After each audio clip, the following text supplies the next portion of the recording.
oposisi itu penting dan sama-sama terhormat. Sayangnya tidak semua orang tahan untuk berada menjadi oposisi. Oke? Seperti sampaikan Pak Prabowo tidak tahan untuk menjadi oposisi. Apa yang terjadi? Beliau sendiri menyampaikan bahwa tidak berada dalam kekuasaan membuat tidak bisa berusaha. Karena itu harus berada dalam kekuasaan. Pak Prabowo, karena nomor 2, saya pertanyaannya 2. Ada 12 kasus pelanggaran HAM berat, mulai dari peristiwa 65, penembakan misterius, Talang Sari, penghilangan paksa, sampai Wamena. Pertanyaan kedua, di luar sana menunggu banyak ibu-ibu, apakah Bapak bisa membantu menemukan di mana kuburnya yang hilang agar mereka bisa berziarah? Apalagi mau ditanya kepada saya sudah menjawab berkali-kali, ada rekam digitalnya. Saya sudah jawab berkali-kali. Tiap 5 tahun kalau polling saya naik, ditanya lagi soal itu.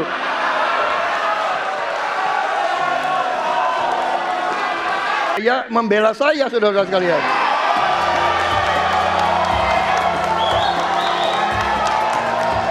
Jadi masalah HAM jangan dipolitisasi, Mas Ganjar, ya. Apa komentar Pak Prabowo terhadap putusan MK yang melahirkan MK itu? Itu aja. Ini Mahkamah Konstitusi, aturannya sudah jelas. Kita juga bukan anak kecil. Rakyat kita juga pandai, rakyat kita lihat, rakyat kita tahu. Mas Ganjar, kita tahulah ya bagaimana prosesnya, ya. Yang intervensi siapa? Ya kan?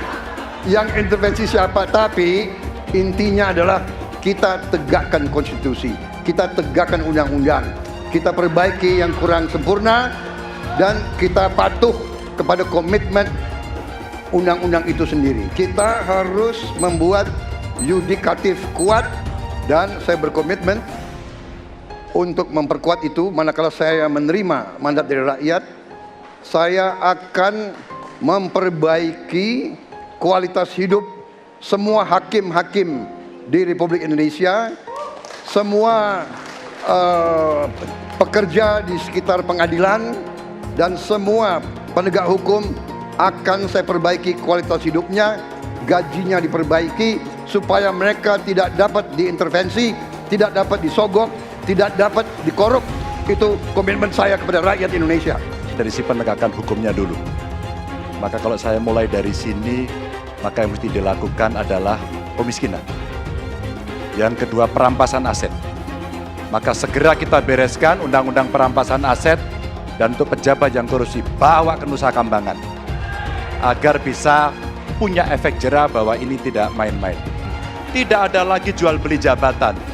Yang kedua, jangan biarkan mereka store pada pemimpinnya. Kalau ini terjadi, kerunyaman itu akan muncul dan pemimpin tidak boleh ragu untuk memutuskan itu. Menko Polhukam itu sudah ada lebih dari 15. Tapi saudara, di dalam sejarah kan tidak pernah ada Menko Polhukam melakukan tindakan hukum. Karena alasannya saya kan hanya koordinator. Kalau saya sikat semua. Koruptor, mafia, penjahat, saya ikut turun tangan. Dan itu kalau saya ada di posisi baru yang lebih luas kewenangannya, itu nanti akan lebih banyak yang saya lakukan untuk itu. Calon yang saya pilih, saya katakan di sini ya, saya yang pilih, saya yang minta, saya yang memilih. Tidak ada itu dinasti-dinastian. Kalau dinasti merah putih, apa salahnya? Kalau dinasti patriotik, apa salahnya? Tim Prabowo Gibran, Koalisi Indonesia Maju mengatakan kita akan lanjutkan pembangunan yang sudah dilaksanakan oleh Presiden Jokowi. Kita tidak ragu-ragu mengatakan IKN akan kita lanjutkan.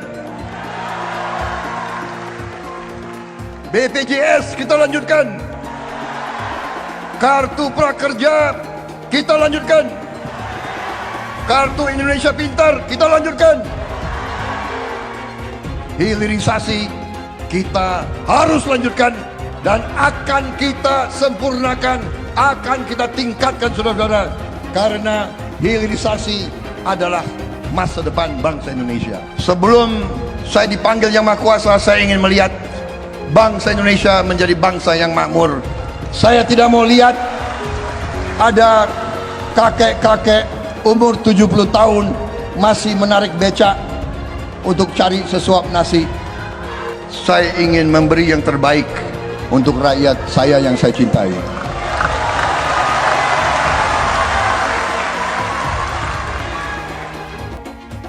Ya, ini memang banyak yang nyinyir ya. Tapi Bapak Ibu harus tahu program makan siang gratis dan susu gratis ini sudah ada di 76 negara. Dan sudah dirasakan manfaatnya oleh lebih dari 400 juta anak.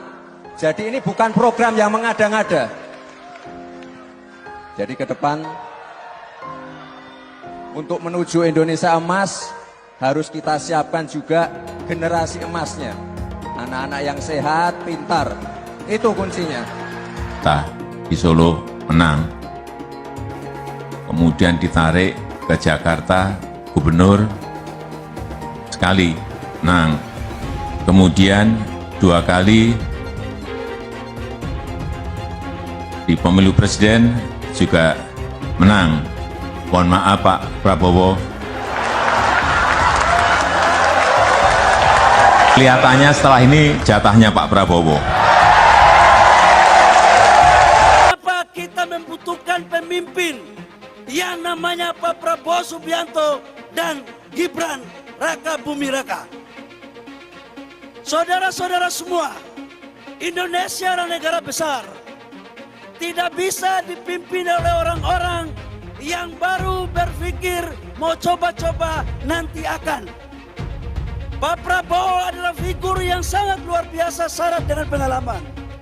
Beliau adalah mantan jenderal, mantan komandan Kopassus, Pangkostrat, dan sekarang jadi Menhan yang disegani di dunia internasional. Mas Gibran adalah anak muda yang visioner, yang berangkat dari UMKM, yang sekarang menjadi wali kota sukses memimpin kota Solo.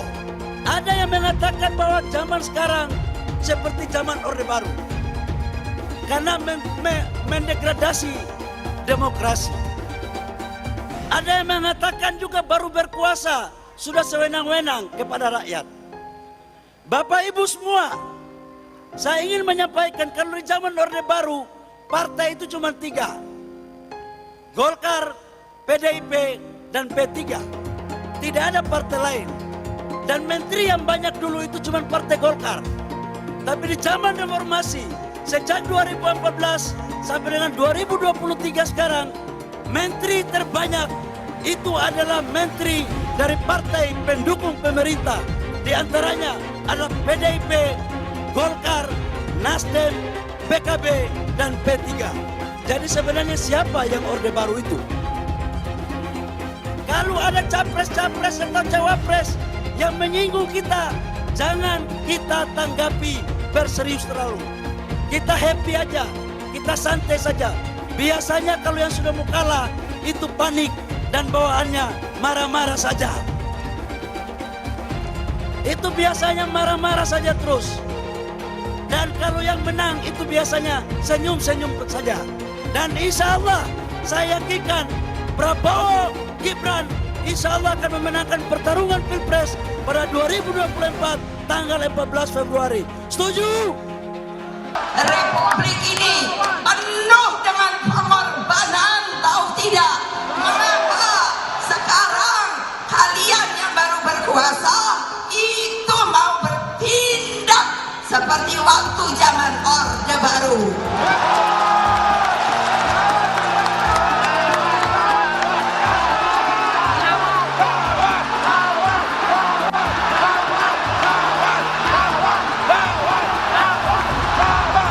Berani tidak? Berani tidak? Berani tidak? Merdeka!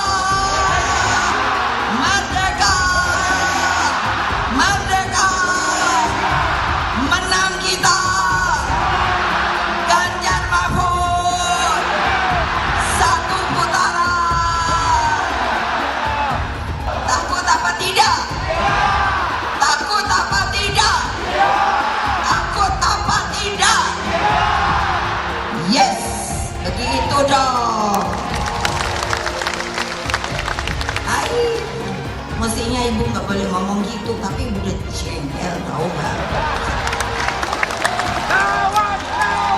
Kemungkinan koalisi Ganjar dan Anies Baswedan. Apakah itu mungkin akan terjadi? Dukung Ganjar dan Anies tentu punya kecemasan bersama bahwa pemilu kali ini punya potensi kecurangan luar biasa dan potensi penggunaan alat kekuasaan. Saya tetap memprediksi bahwa tetap akan terjadi 2 putaran. Beda nih dengan yang dipropagandakan oleh Prabowo bahwa pemilu nanti akan berlangsung cuma 1 putaran saja. Sekian puluh % pendukung Anies kemungkinan di putaran kedua akan pindah ke Ganjar melawan Gibran. Mereka nggak suka Anies menang sebenarnya, tapi lebih tidak suka lagi kalau Prabowo yang menang. Ini juga masuk akal. Jadi prediksi saya, di putaran kedua nanti, kalau kubu Ganjar yang lolos, maka sebagian besar pendukung Anies juga akan lari ke Ganjar. Ini masuk akal sih. Karena pendukung Anies kebanyakan adalah pembenci Jokowi. Meskipun sebagian besar dari mereka dulu adalah pendukung Prabowo. Tetapi dengan adanya Gibran yang sekarang ada di samping Prabowo, maka kebencian mereka terhadap Jokowi akan semakin tinggi. Dan lebih baik buat mereka memilih yang buruk dari yang terburuk, yaitu Ganjar Pranowo. Saya selalu menggaungkan yang namanya narasi keberlanjutan, narasi penyempurnaan. Jadi nggak ada yang namanya arah baru atau perubahan. Kalau surveinya bagus, kita kerja keras lagi, biar bisa 1 putaran.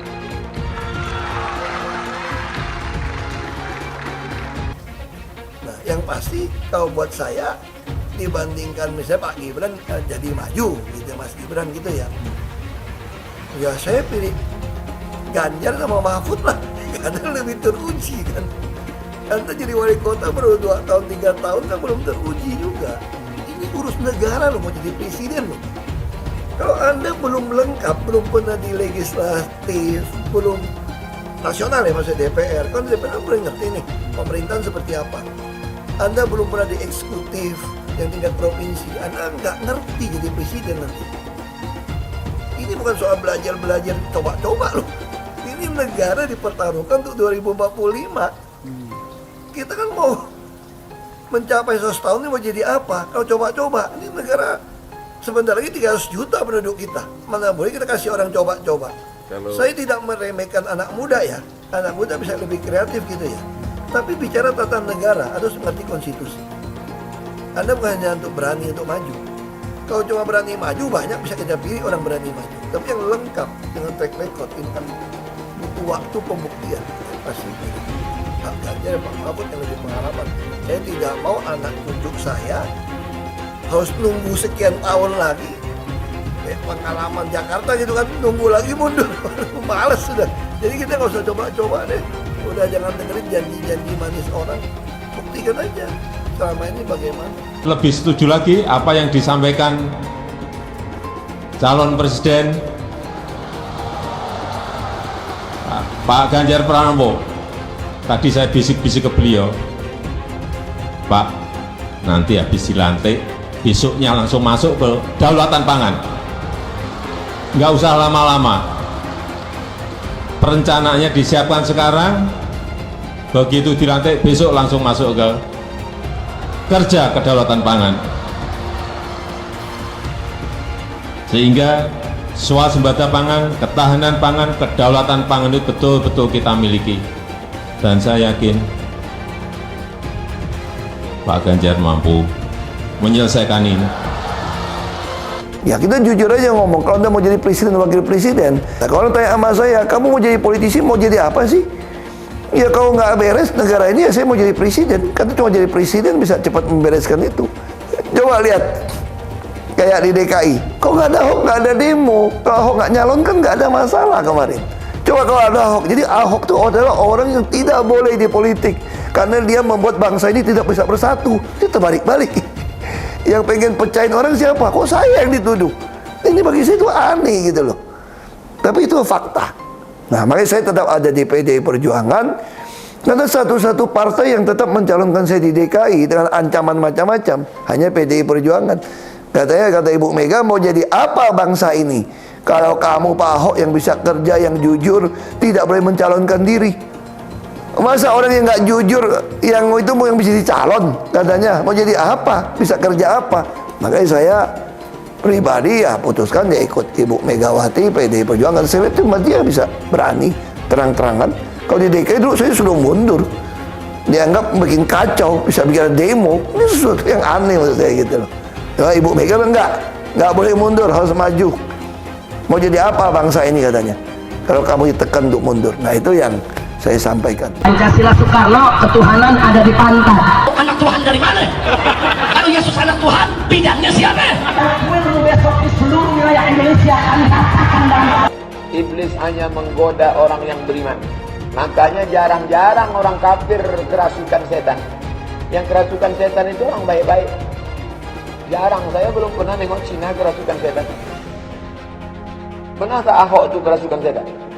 Enggak, setannya juga. Karena sesama setan dilarang saling menggoda. Karena di salib itu ada jin kafir. Karena di salib itu ada jin kafir. Karena di salib itu ada jin kafir. Haleluya. Kepalanya ke kiri apa ke kanan? Kepalanya ke kiri apa ke kanan? Tetap percaya salib itu lambang mulia, bukan jin. Kok ketawa? Aku nggak nyindir siapa-siapa loh. Saya nggak pernah mundur untuk kebenaran, keadilan, kejujuran dan peri kemanusiaan. Gue nggak pernah mundur. Dan gue nggak pernah takut juga sama lu. Siapapun yang rasis, gue akan hadapin. Gue bilang. Karena rasis itu tidak berperi kemanusiaan. Sama saya ditanya dulu kan, kamu nyesel nggak statement kamu di Pulau Seribu sehingga masih masuk penjara? Tidak pernah nyesel. Karena saya mengatakan kebenaran. Anies merupakan antitesis daripada Pak Jokowi. Antitesis artinya bertolak belakang dengan Jokowi. Anies sudah menyatakan tidak akan melanjutkan semua program dari Pak Jokowi. Jadi semua pembangunan yang dilakukan oleh Pak Jokowi akan dihentikan oleh Anies jika Anies menjadi presiden. Lagi pula Anies didukung oleh khilafah dan pendukung Anies adalah ormas seperti FPI dan HTI. Apa kita mau FPI dan HTI kembali di Indonesia jika Anies memimpin? Anies juga dikenal sebagai bapak politik identitas yang menghalalkan segala cara untuk menggapai kekuasaannya, termasuk menggunakan politik identitas berbasis agama. Lihatlah di kasus Ahok waktu itu. Kita sudah bisa melihat hasil kerja Anies selama 5 tahun di Jakarta. Tidak ada satupun janji yang dipenuhi dan tidak ada kinerja yang bisa dibanggakan. Dari DP 0%, OKOC, kelebihan bayar, Formula E, banjir, sumber resapan, jalan rusak, dan gonta-ganti nama jalan. Lihatlah rekam jejak Anies selama 5 tahun. Bayangkan Indonesia ke depan jika dipimpin oleh Anies. Dan bayangkan jika Anies menang. HTI dan FPI, ormas khilafah yang dibubarkan itu akan dikembalikan oleh Anies. Apakah kita mau Pancasila diganti jadi khilafah? Perkataan Ahok sudah terbukti dan Jakarta sudah menjadi korban. Jangan biarkan Indonesia menjadi korban kibulan Anies Baswedan. Umat minoritas, terutama kaum Tionghoa, tidak akan memilih Anies Baswedan.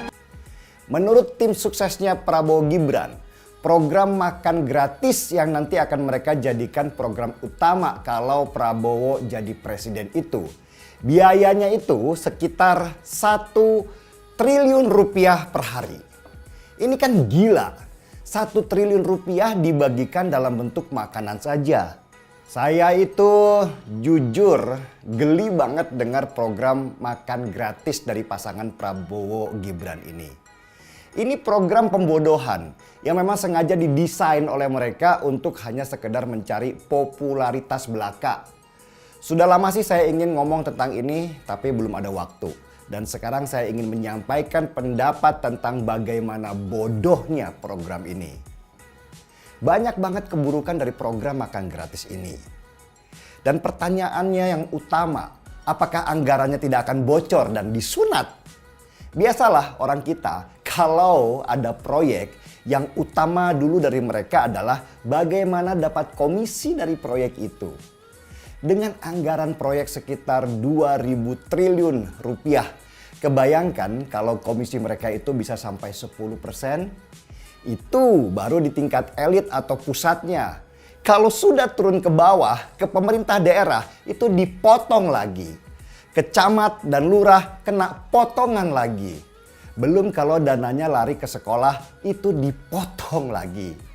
Akhirnya yang lari ke siswa cuma nasi putih dan nugget saja yang murah. Toh namanya juga makan siang. Ya seadanya sajalah. Gila. 2.000 triliun rupiah selama 5 tahun untuk makan gratis. Bayangkan coba, pembangunan kota sebesar IKN di Kalimantan Timur saja hanya menelan biaya kurang dari 500 triliun rupiah. Pembangunan kereta cepat saja hanya makan biaya 112 triliun rupiah. Itu juga utang. Ini makan gratis, habiskan uang 2.000 triliun rupiah. Terbuang begitu saja tanpa ada nilai tambah apapun selain hanya menyenangkan perut orang tetapi otaknya kosong. Jadi kalau sebulan berarti dana untuk makan gratis itu sampai 30 triliun rupiah per bulan. Atau 365 triliun rupiah per tahun. Kalau Prabowo jadi presiden, maka program makan gratis itu akan menggunakan dana negara 365 triliun rupiah per tahun dikalikan 5 tahun. Atau hampir 2.000 triliun rupiah dana dibuang hanya untuk makan gratis saja. Indonesia, apanya yang berkelimpahan? Susu aja kita masih impor, beras kita masih impor, daging apalagi.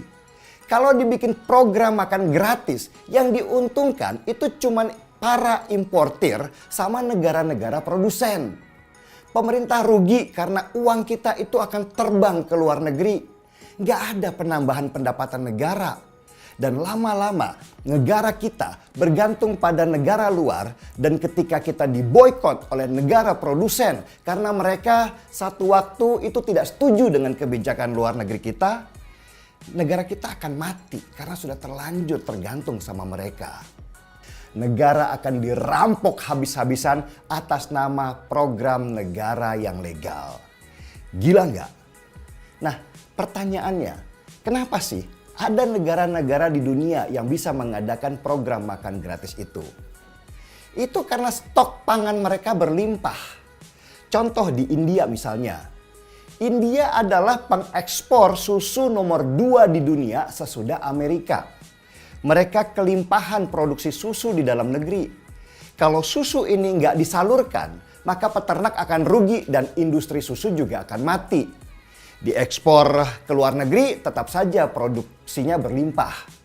Nah, supaya peternaknya tidak mati, maka pemerintah India membeli susu itu dari peternak dan membagikannya ke warga dalam konsep program susu gratis. Ini sekali lagi saya bilang adalah program pembodohan.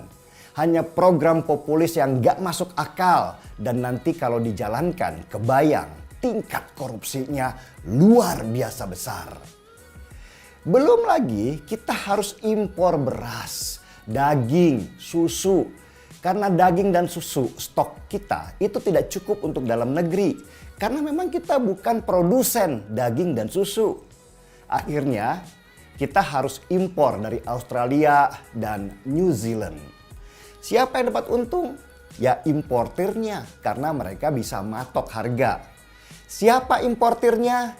Ya oligarki-oligarki yang ada di kubunya Prabowo dan Gibran yang udah merem melek kesenangan kalau Prabowo menang dan mereka dapat proyek yang luar biasa besar. Coba contohlah program Ganjar Pranowo yang ingin bangun infrastruktur internet supaya lebih canggih dan merata dari Aceh sampai Papua. Internet itu sebagai fasilitas supaya anak-anak kita itu terisi otaknya. Supaya mereka bisa kelak mendapat pendapatan di sana dan membangun keluarga baru yang sejahtera. Seperti kata Kiai Kampung kepada Prabowo dulu, kasih kami kail, jangan kasih kami ikan. Program makan gratis, BLT, bansos hanya membuat rakyat kita jadi lemah mentalnya dan jadi bangsa yang peminta-minta, bukan bangsa yang tangguh melewati krisis global. Jadi kenapa uang 2.000 triliun rupiah itu nggak dijadikan puskesmas saja dan menggratiskan kesehatan masyarakat atau buat bangun pabrik farmasi supaya obat kita tidak harus impor dari luar negeri. Kenapa uang 2.000 triliun rupiah itu nggak dibuat irigasi saja sehingga petani kita dapat jaminan panen mereka itu tidak gagal? Kenapa uang sebesar itu hanya buat makan gratis, program yang tidak menghasilkan apa-apa selain peluang mega korupsi yang luar biasa? Gila sih program makan gratis itu. Entah gimana lagi harus bilangnya karena program itu benar-benar gila. Gila rencana korupsi besar-besarannya. Dulu Anies bisa menang karena menggunakan agama dan etnis. Isu agama, ras, dan antar golongan dinikmati oleh relawan Anies. Saat itu Anies didukung oleh FPI, HTI, dan pengasong khilafah lainnya. Pada akhirnya Ahok harus kalah, namun kekalahan dia adalah kekalahan yang membuka mata rakyat Indonesia bahwa masih ada orang-orang yang menang dengan cara menggunakan politisasi agama atau politik identitas berbasis agama. Ternyata banyak sekali orang yang dengan mudah terhasut lewat jalan-jalan seperti itu. Relawan Anies terutama dari FPI, HTI, PA212 seperti Bahar Smith dan Rizik Syihab selalu menghujat Cina, etnis Cina. Tapi saat ini negara Cina sudah menjadi nomor 1 di dunia. Saya bangga sebagai Cina. Etnis Tionghoa dicap sebagai pemberontak, sedangkan etnis Arab dianggap sebagai Tuhan atau tuan dari pribumi. Etnis Arab dipuja-puja dan dianggap sebagai dewa. Lihat saja Rizik Syihab dan Bahar Smith dipuja-puja, padahal mereka mengujar kebencian. Pengasong khilafah seperti Rizik Syihab, Bahar Smith, dan teman-teman, mereka hanya buat gaduh di Indonesia. Sedangkan negara yang mereka sanjung-sanjung itu, Arab Yaman, masih belum maju dan masih terbelakang. Saya percaya Indonesia dengan mayoritas pribumi juga akan menjadi negara maju. Seharusnya Arab Yaman belajar dari negeri Cina. Seperti kata kitab suci, belajarlah sampai ke negeri Cina. Anies dan juga pendukung Anies seperti Rizik Syihab, Bahar Smith, dan kelompok-kelompok HTI dan FPI harus belajar ke negeri Cina supaya tidak lagi melakukan kelebihan bayar. Yang jelas saya memilih pribumi, bukan yang dari Yaman. Ganjar jelas pribumi, nasionalis, dan pasti akan melanjutkan visi dan misi dari Pak Jokowi. Suara Ahok merepresentasi warga minoritas, dan etnis Tionghoa mendukung Ganjar Pranowo. Ahok pasti akan mendukung Ganjar, karena Ahok anti radikalisme. Ahok yang jelas tidak akan mendukung Anies Baswedan, karena Anies Baswedan didukung oleh kelompok khilafah, HTI, dan FPI. Ormas terlarang itu. Anies merupakan antitesis daripada Pak Jokowi dan diragukan kenasionalisannya, apalagi pribumiannya. Antitesis artinya bertolak belakang dengan Jokowi. Anies sudah menyatakan tidak akan melanjutkan semua program dari Pak Jokowi. Jadi semua pembangunan yang dilakukan oleh Pak Jokowi akan dihentikan oleh Anies jika Anies menjadi presiden. Lagi pula Anies didukung oleh khilafah dan pendukung Anies adalah ormas seperti FPI dan HTI. Apa kita mau FPI dan HTI kembali di Indonesia jika Anies memimpin? Anies juga dikenal sebagai bapak politik identitas yang menghalalkan segala cara untuk menggapai kekuasaannya, termasuk menggunakan politik identitas berbasis agama. Lihatlah di kasus Ahok kata itu. Kita sudah bisa melihat hasil kerja Anies selama 5 tahun di Jakarta. Tidak ada satupun janji yang dipenuhi dan tidak ada kinerja yang bisa dibanggakan. Dari DP 0%, OKOC, kelebihan bayar, Formula E, banjir, sumber resapan, jalan rusak, dan gonta-ganti nama jalan. Lihatlah rekam jejak Anies selama 5 tahun. Bayangkan Indonesia ke depan jika dipimpin oleh Anies. Dan bayangkan jika Anies menang. HTI dan FPI, ormas khilafah yang dibubarkan itu, akan dikembalikan oleh Anies. Apakah kita mau Pancasila diganti menjadi khilafah? Bagian Indonesia Timur yang mayoritas non-muslim seperti Bali tidak akan setuju dengan khilafah atau sistem khilafah. Mungkin Indonesia akan bubar jika Anies menjadi presiden. Perkataan Ahok sudah terbukti dan Jakarta sudah menjadi korban. Jangan biarkan Indonesia menjadi korban kibulan Anies Baswedan. Umat minoritas, terutama kaum Tionghoa, tidak akan memilih Anies Baswedan. Saya yakin karma Ahok mengejar Anies Baswedan. Dulu Anies memainkan politik identitas kepada Ahok. Sekarang Anies dipertanyakan kepribumiannya karena dia teriaman. Itu saja opini saya hari ini. Tuliskan opini kalian tentang Anies Baswedan. Jika kalian setuju dengan pendapat saya di video ini, pastikan kalian menekan like di video ini dan bagikan video ini ke teman dan family Anda supaya mereka semua mengetahui tentang informasi ini.